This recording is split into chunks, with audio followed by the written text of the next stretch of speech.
Орсой, Орской, Орской.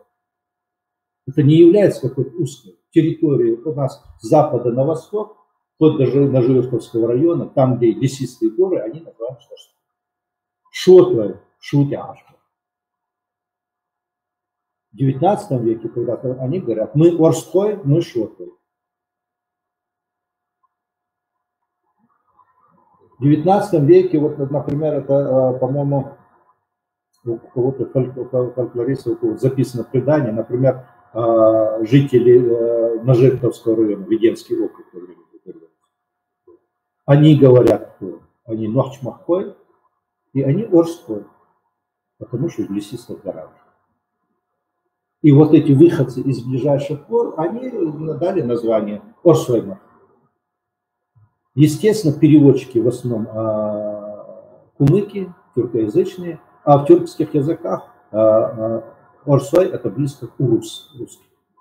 И вот когда строили первое укрепление, селение сожгли, и вот этот пост назвали Урус-Мартановским, а там селение назвали Урус-Мартановским, потому что ближе к Урус. Хотя ченцы сами это селение называют Халхмарта,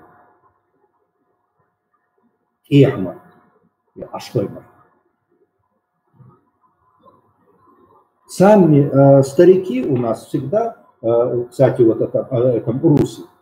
Я с детства, когда я в Казахстане, все старшее поколение, они слово «эрси» по отношению к русским применяли очень мало. Они говорили «азки»,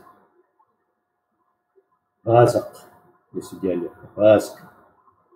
Потому что они познакомились сперва в конце 16-го, начале 17 века, были направлены для помощи Темрюку, кабардинскому князю, которому подарили вот эти Натеричный район, там кабардинцы не жили. Это Иван Грозный подарил, чтобы легче было оккупировать. Задание какое было?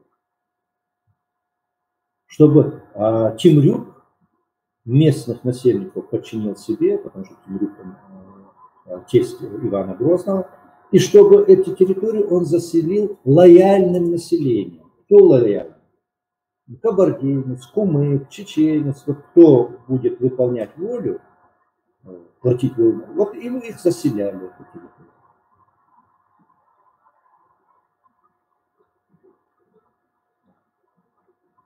И на помощь им прислали, чтобы, как это пишет, когда этот самый крымский хан возмутился, как это так, мол, почему ваши отряды военные там на Кавказе? А было принято решение, ни крымские татары, ни другие территории не захватывали Кавказ.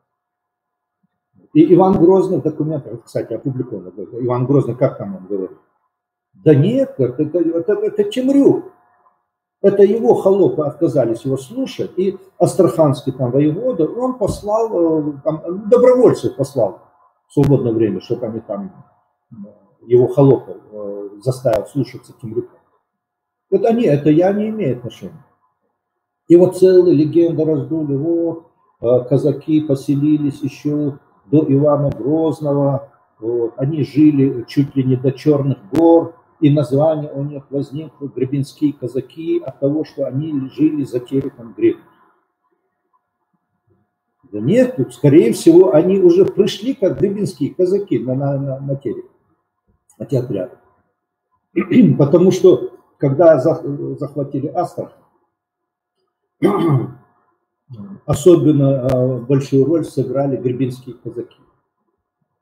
Но гребенские казаки это были станицы, которые по правому берегу Волги, по высокому берегу. Они назывались гребенцами. И вот этих гребенцов прислали на помощь Темрюку. Вот опять эту путаницу устроили. Вот. Так что это из-за этого слова «гаски» мы дошли уже до Астрахани.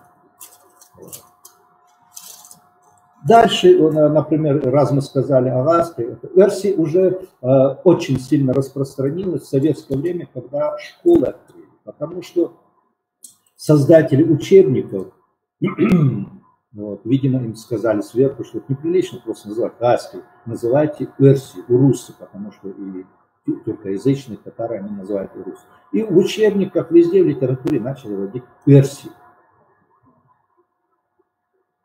Вот такой происходит. И вот, например, я смотрю переписку в этом самом у нас в интернете, там вот это Мечик. Кто такая Мечик? Это женщина русская, Мечик. Совсем недавно, когда мы повернулись с Казахстана даже, чеченцы называли русскую женщину метишка. В диалектах называли мотышка. И как наши эти самые языковые писатели старшего поколения, они говорили, произошло это от русского матушка выражение. И вот эта матушка в чеченском языке перешло, уже они чеченцы перевели его в форму ближе к чеченскому языку. Метишка, матушка, метишка, мотышка. А сейчас уже из него сделали мечик. Почему? Потому что нет единого языка. Когда говорят о литературном языке, а единого языка нет. Вот, кстати, вот об этих тейпах. Сейчас, минуточку, еще один. Вот она, карта-схема. Видите? Ну, это тоже старые все. Вот идут хребты. Терский, Сунжинский, передовой хребет, Черные горы. Потом идет, значит, это идет Альпийские луга, оранжевые. Потом идет скалистый хребет. И потом идет боковой хребет. Кстати, здесь тоже очень большая путаница. Главный Кавказский хребет. Нет, главный Кавказский хребет находится южнее. Мы с Грузией граничим по боковому хребту. Осетия граничит по главному Кавказскому хребту. Это боковой хребет. Понимаете, что это? Вот. Потом, значит, в публикациях часто, вот, например,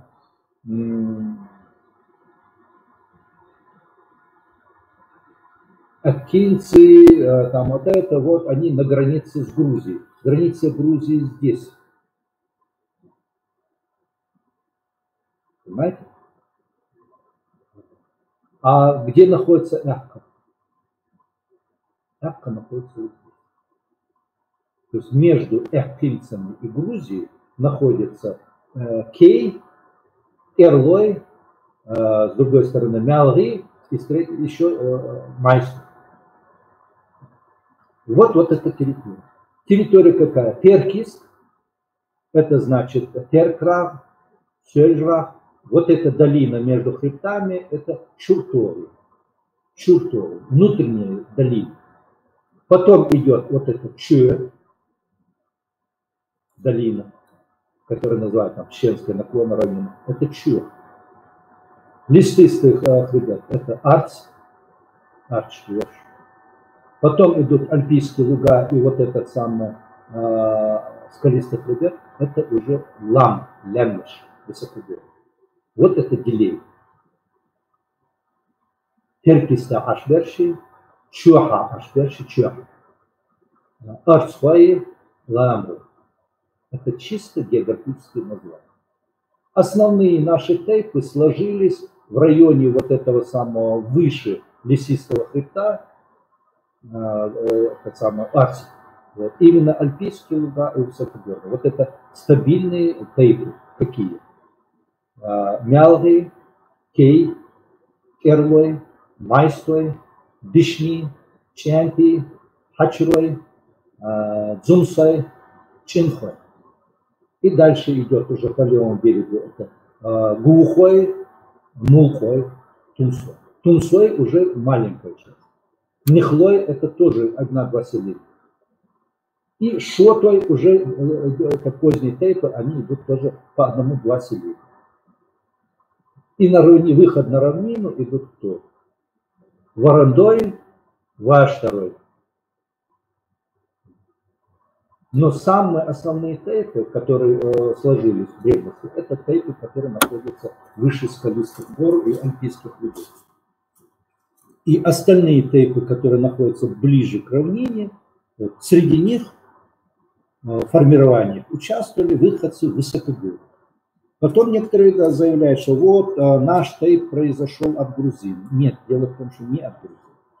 процессе формирования грузинского царства, когда шло становление грузинского народа, вот, миссионерская деятельность христианская, и часть населения современной территории Грузии, горной, это территория, например, Тусурети, Тушети, какая-то часть постепенно двигалась к северу.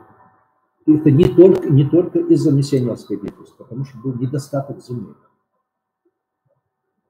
А к югу спускаться, в то время постоянная угроза нашествия турок и персов. И они переселялись к северу. Но они не были грузинами, они были нахоязычными. Понимаете, в чем? Здесь вот термин, сразу скажу, нахоязычный, войнахоязычный. Это чисто условно термин. Какие? Нахские племена. Это от слова нах, люди. Это в чеченском, ингушском и басвийском, целотушинском. Понятие люди, нах.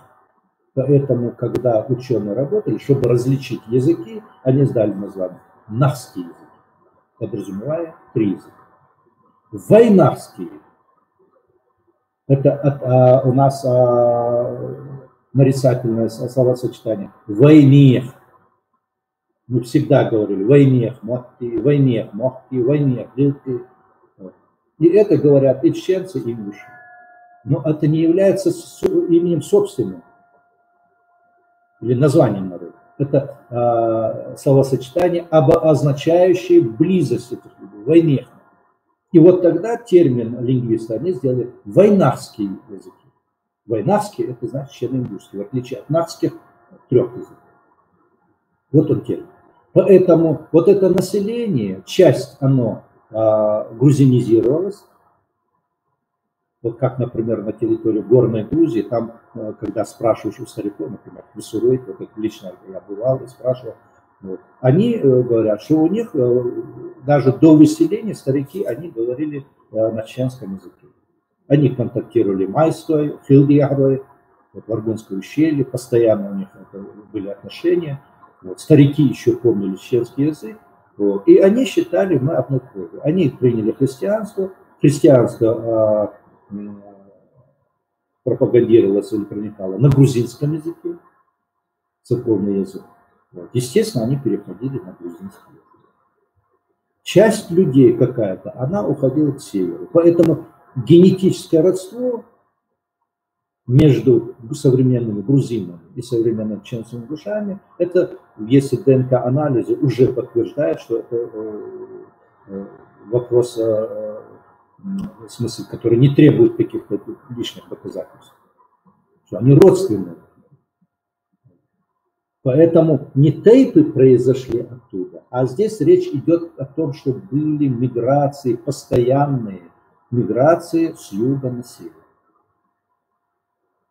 И произошли, например, не от грузин, когда говорят грузин, а с территории Грузии. Уходили к северу люди, которые говорили на нахских языках. Ну, это древние языки. Вот солотушинцы, они постепенно, значит, перешли на грузинский язык, и они уже составляют часть грузинского народа. Они грузины. Так же, например, как пшавы, хивсуры. Хотя у них древний язык, он ближе был к нахским языкам. Но это не значит, что они произошли от чеченцев и ингушей, или чеченцы и ингуши произошли от них. Это говорит о том, что они генетически произошли, население, которое говорило на родственных языках, генетически родственное население. Поэтому вот произошли от того, от этого, это дилетантские такие разговоры. И вот здесь мы пришли к чему? Население гор постоянно мигрировало на равнины. Почему? Потому что на равнине более благоприятные для жизнедеятельности условия. Там есть пахотные земли. Там очень хорошие природно-климатические условия для жизни. Там нет вот этих горных хребтов, которые разделяют эти селения. И население переселялось на равнины. Как многие ученые считают, на Кавказе, например, грузинские ученые, что где-то в первом тысячелетии до нашей эры руководящая или главная роль в хозяйстве переходит постепенно к населению равнины, долин. До этого доминировали горные населения. И вот сложение народа, как я перед этим сказал, оно происходит именно в долинах. В данном случае это чуя. Люди спускались чуя.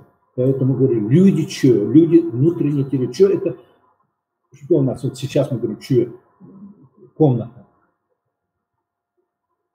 Много комнат в доме. Чуя это внутренняя территория.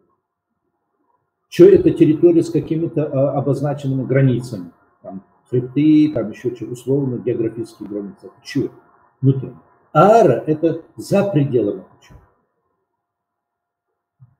Поэтому, например, Керкхой и дальше уже идет ара, арию из пространства. Как безграничное пространство. Вот это чуя, вот эти люди, как я говорю, они заселяются.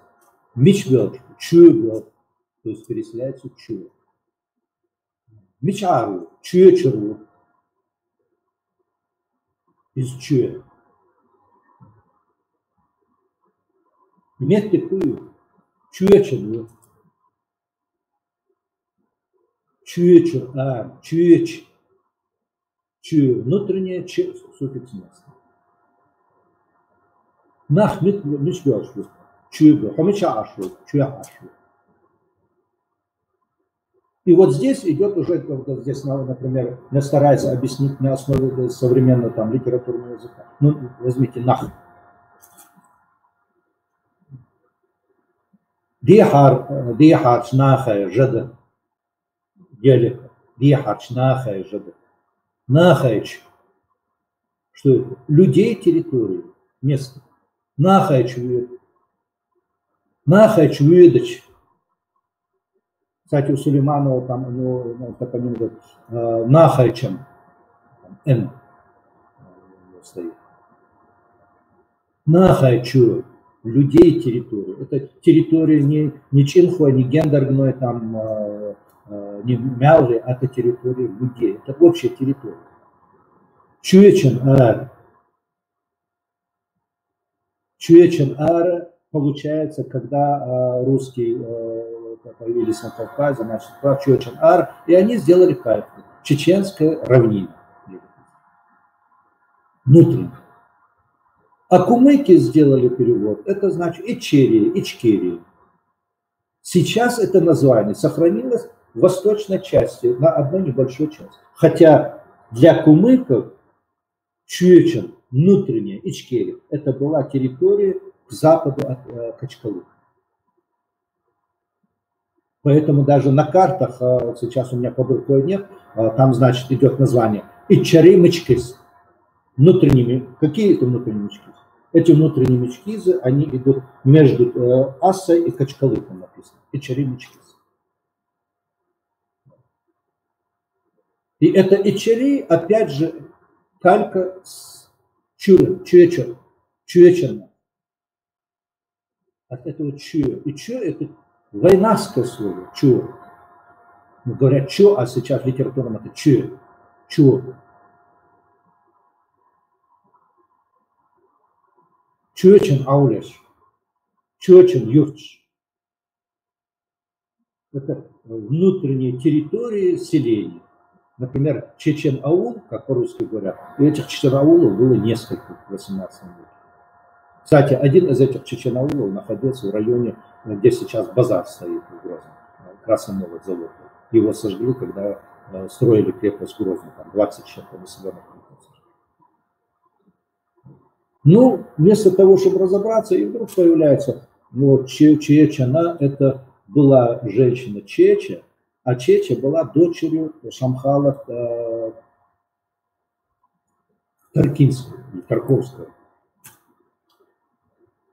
Вот. И вот она поселилась там, чуть ли там не в 14-15 веке, и вот она все. Ну, начинают искать, вот я смотрел там работы дагестанских, но они говорят, фактов о том, что у Шамхала была дочь по имени Чеча, вообще не встречается. во-первых. Во-вторых, кто эту дочь отпустит туда? Ну, она может с мужем, но тогда селение назовут по имени мужа, а не по имени жены. То есть это, вот это любители этих сказок, легенд, красивых. Вот это все.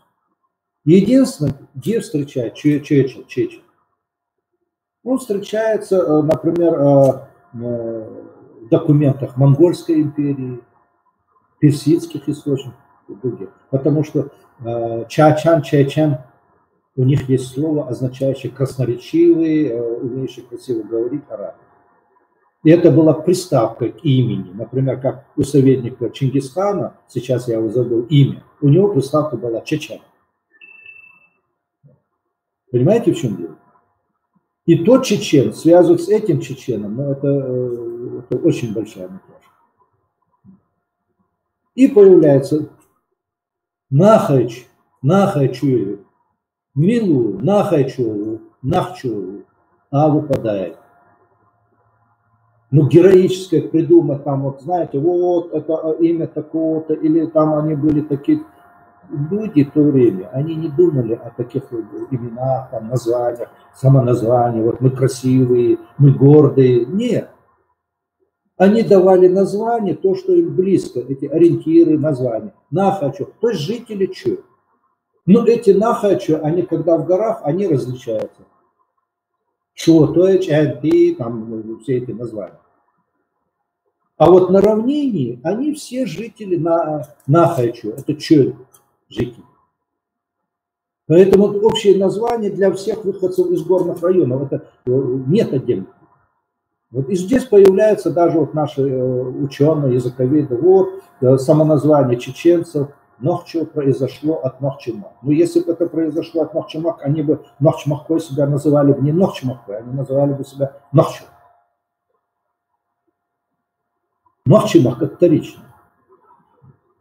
Как, например, Келы в Шуйта. Есть селение Халкела, Юкеркела и Нохчкела. Подожди, а почему Нохчкела? Да потому что Нохчкела и Нохчимак, это общее, они произошли по одинаковому принципу. Возможно, вот с этой равнины когда-то уже сложилось здесь население, в силу каких-то обстоятельств, опасностей, они отодвигаются в горы, Мечарбу, Нахайчурбу. Все дело, Нахчой Киелу тут, Киелу иду, но Нахчор Хадяки тут. Ну, здесь начинается уже, вот, кстати, вот это самое, в 19 веке старики, когда их спрашивают, Услар и другие, они, в принципе, объясняют, что означает Нахчу. Они объясняют, Нахчу это единый народ, один народ. Одинаковые все, понимаете? Это не название какой-то отдельной этнографической группы.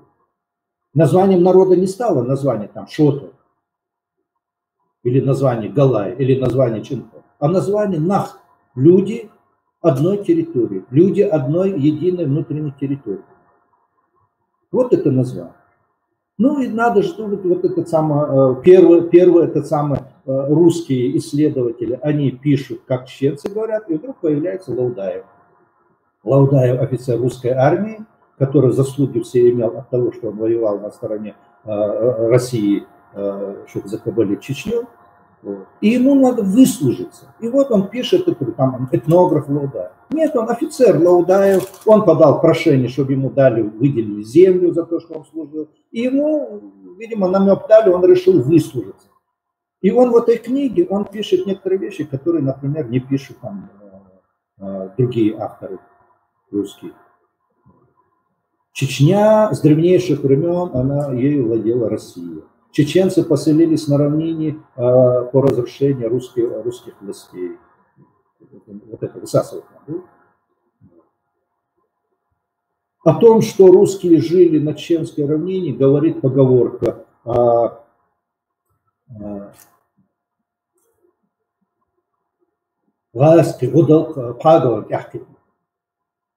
Что русская вот эта телега догнала зайцев. А где эти телеги ездили, если там просеки, то Ермолов начал рубить? Или, может, они по Терскому хребту гоняли на этих тачанках?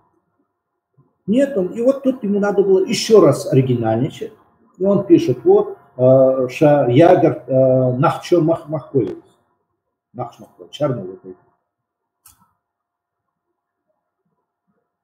Название, самоназвание народа произошло от сыра. Ну, это, видимо, какие-то легенды, вот как сейчас тоже некоторые любят придумать. Потому что он родился, у него в руках был кусочек сыра, вот, и они кичились тем, что у них есть сыр. Ну, во всяком случае, кичиться здесь нечего, потому что я ни разу не нашел такого свидетельства, что соседи чеченцев и ингушей сыр готовили меньше или хуже, чем чеченцы.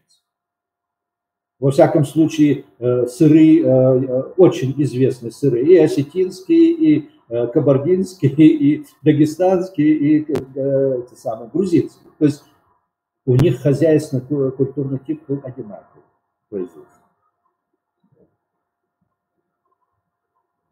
Но додумался до этого, до сырника, только Лаудаев, первый чеченский этнолог.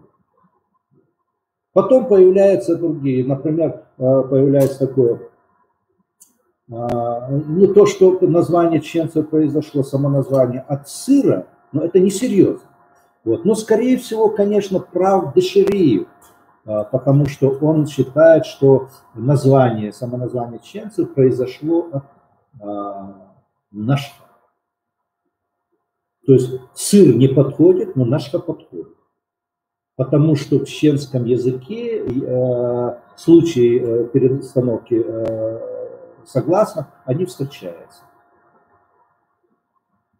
Например, в чеченском литературном диалектах нахч-нохч, сыр, а, например, в бацпийском начх. Поэтому, скорее всего, это нашха, перестановка хэше нахша, и от этого произошло нахча. Значит, не от сыра. Но дело в том, что само название нашха от чего произошло-то? Само название нашха идет от молочных продуктов. Наши, нашда. Это из овечьего молока делали овечий сыр. От этого идут нашда, места, где варили этот сыр. Алирою, кстати, он перевел наш, это дуб. Ну, в горах, сколько я был, я ни разу не видел там, где доят овец, чтобы там рядом рос дуб. Это обычно идут альпийские луга, и если чуть ниже, там идут сосны, там любые другие деревья, но дубов я там не видел, чтобы до такой степени было много, что это место назвали наждар. Наждар – это буквально место, где делают сыр, дар – делание. Наждар, молочные продукты, где делают. То есть, отрицая, что произошло самоназвание от нехч, тут же самое берут слово нашта, которое, кстати, и произошло. А что такое наш? Наша, наждят. Хорошо, один молодой человек говорит, а я не слышал, я знаю, что хейлида. Ну да, это из коровьего молока делают хейлида, а из овечьего делают наштя. Или делали. Потом уже после возвращения из Казахстана только в горы людей не пустили. Вот. Например, здесь тоже этот самый Сулейманов пишет, ну, жизнь в горах была тяжелая, и чеченцы пересекли. Да нет, их не пустили в горы после 1957 года. Люди шли, их опять выселяли. Последний раз в Цумсое и Шарое сжигали дома в 1978 году.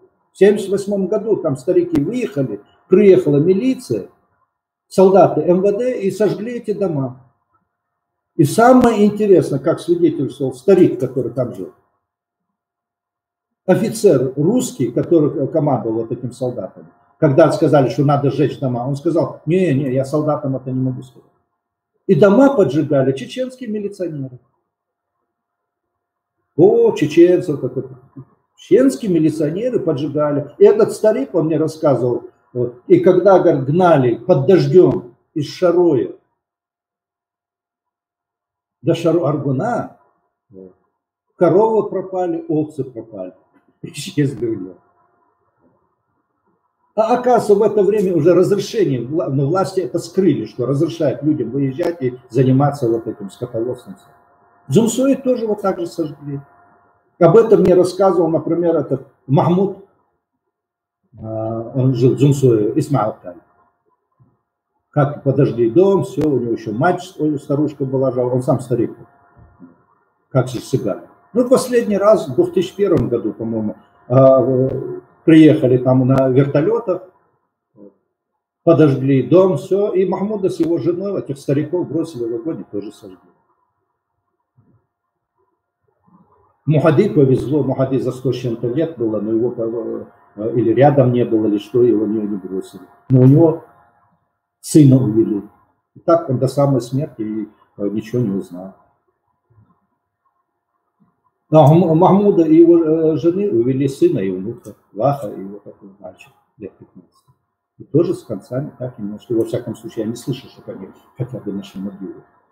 Но это я как отвлечение отвлекаюсь, потому что чтобы сравнение, как было раньше и сейчас, то есть поменялось очень мало всего.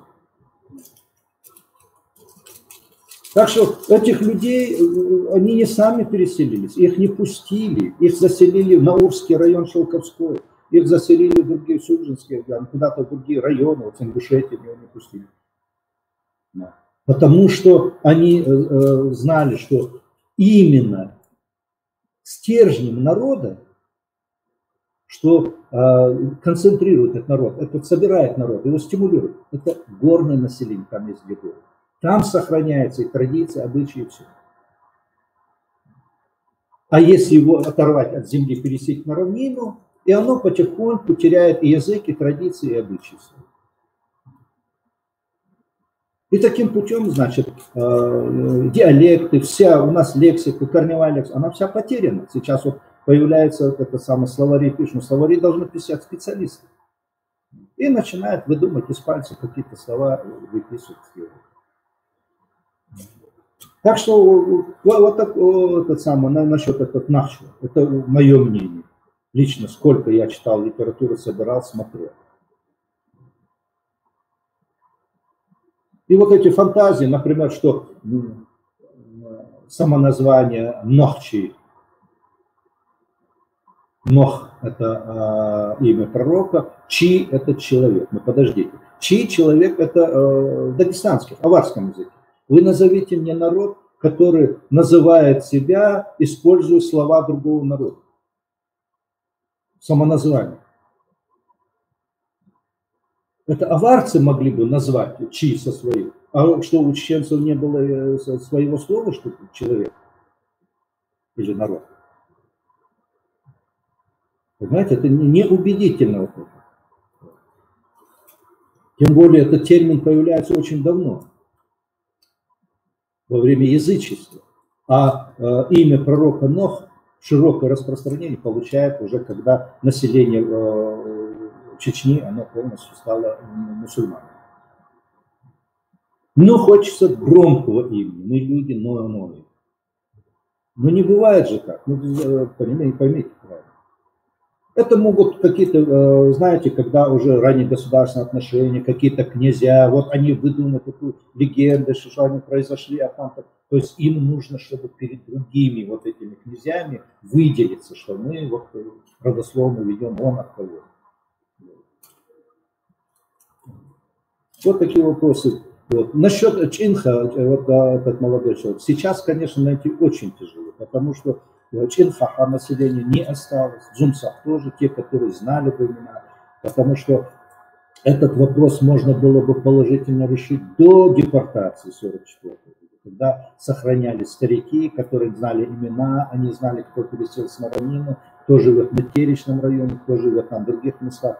И люди, которые жили на равнине, они постоянно поддерживали контакты в горных регионах. Это сейчас, когда мы с Казахстана вернулись, особенно это усилилось. Мы ни в коем случае, мы не имеем связи с Лангой.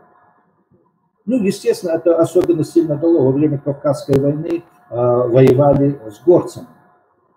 Обычно говорят так, вот это мирные чеченцы, а это горцы, которые не дают жить мирным чеченцам.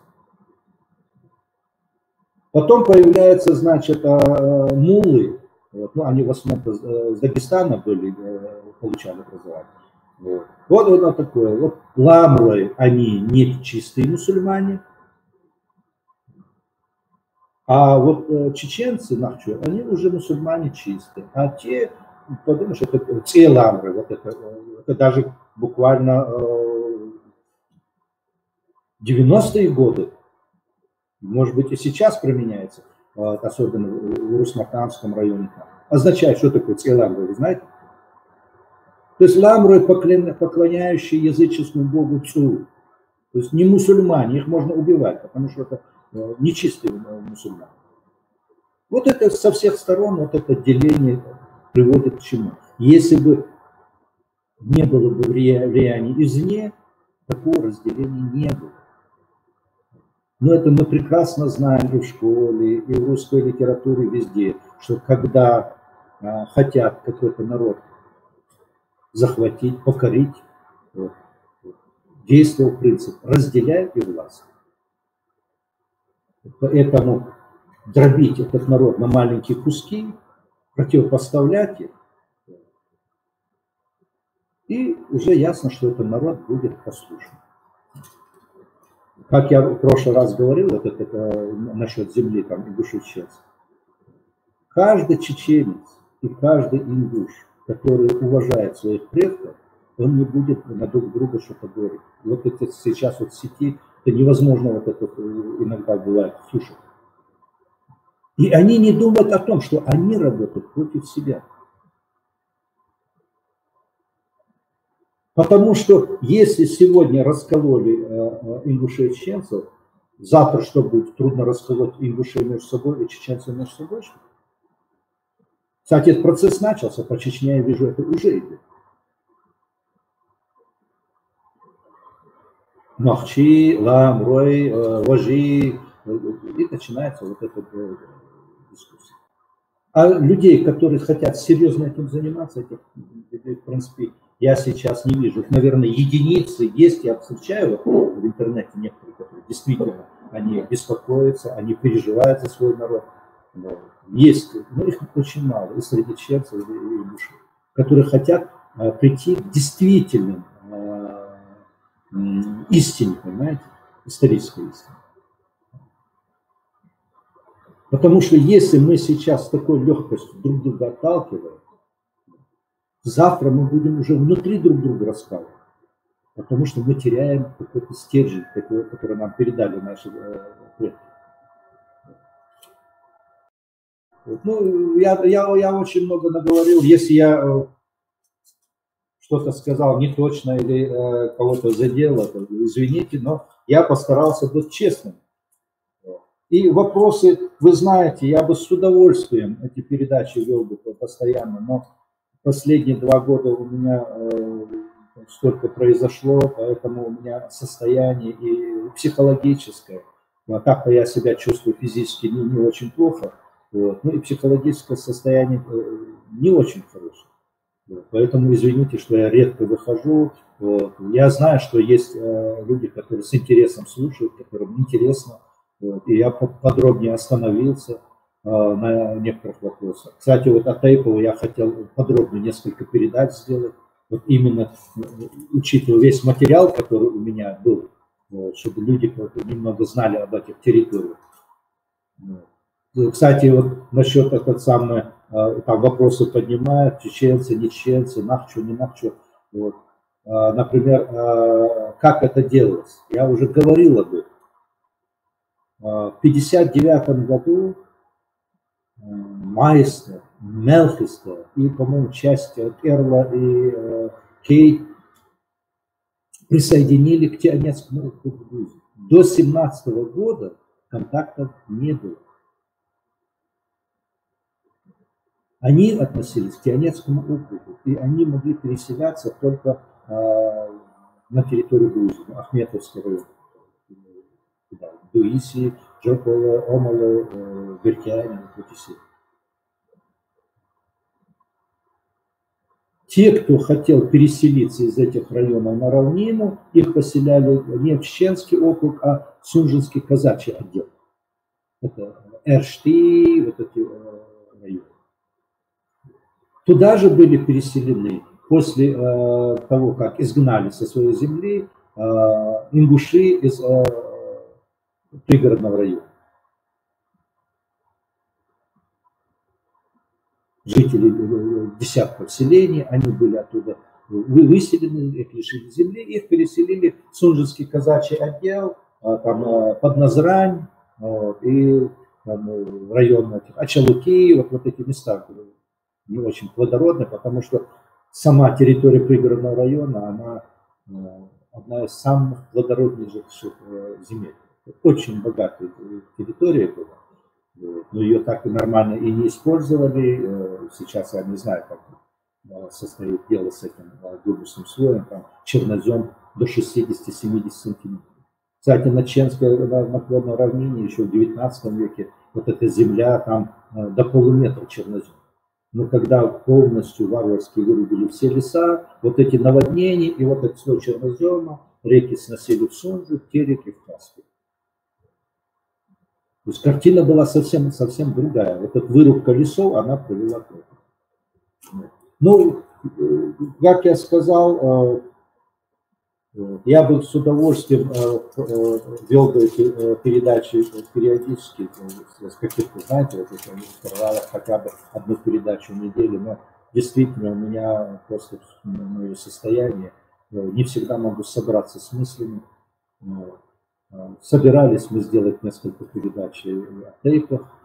Потом, значит, интересно был вопрос, несколько передач от этнической истории. Но здесь, когда мы говорим о этнической истории, то нельзя говорить отдельно о этнической истории чеченцев или ингушей.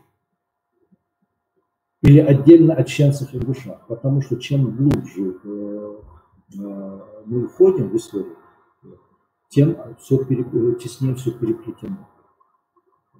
Поэтому надо, наверное, говорить, например, к вопросу этнической истории народов Северного Кавказа, хотя бы там Северо-Восточного Кавказа, дагестанских, нахских этноязыковых группах. А еще древнее, это вообще получается очень сложно переплетение. Поэтому, когда человек видит эту картину, эти процессы, кстати, в 80-е годы я эту литературу очень большой объем проработал, и с эпохи верхнего мезолита, вот эти передвижения, миграции, вот эти все процессы. И там очень интересная картина создается. И вот только с учетом вот этого, то, что было в древности, 10-11 тысяч лет назад, вот надо говорить вот это. Поэтому некоторые скороспелые выводы можно будет отбросить сразу, когда услышишь именно действительно, что происходило, когда это происходило. Спасибо за внимание. Я надеюсь,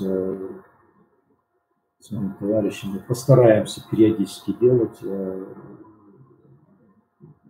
потому что очень тяжело собраться и выступать, потому что сегодня я говорю, я сам заметил, что я мало смотрел в камеру, я смотрел сам на себя, потому что мне легче говорить, когда я вижу напротив кого-то, чтобы общаться. Еще раз спасибо за внимание, благодарю слушать.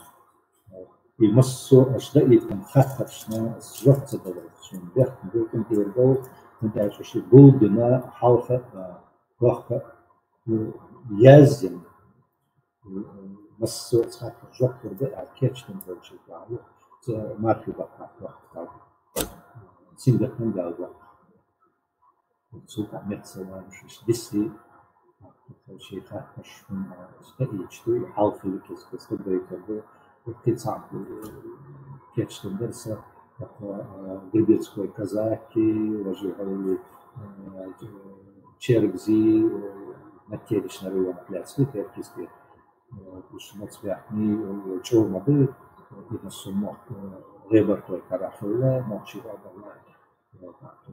Цикл, Власти, документ читать, Жорка, с документ читать, Куши, все плечи, Жорка. Документ, что придало, что сумма, Синстахама, Гребенская казак, Гребенского казака, Махчича, Ланча, Датси шало Кузбахта, Хикус, Байшара, Гребенского казака, Волг, это Авер, Яхберка, Сига Айнда, Чара, Гребенского казака.